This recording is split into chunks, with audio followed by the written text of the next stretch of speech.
নবী সাল্লাল্লাহু আলাইহি ওয়াসাল্লাম আমাদেরকে নামাজের কথা বলেছেন। তিনি নামাজের মধ্যে সর্বশ্রেষ্ঠ উদাহরণ ছিলেন।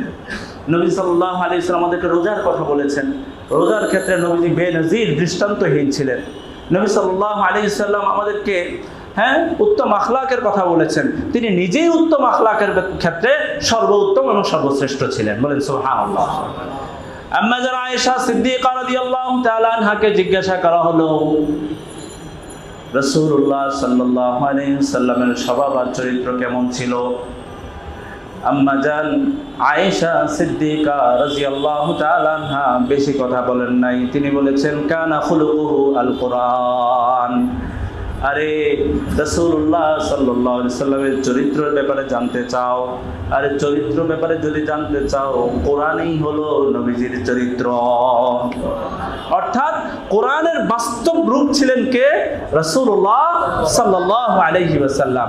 কোরআন দেখো, নবীকে দেখো, নবীকে দেখো, কোরআনকে দেখো, একই বরাবর সমান।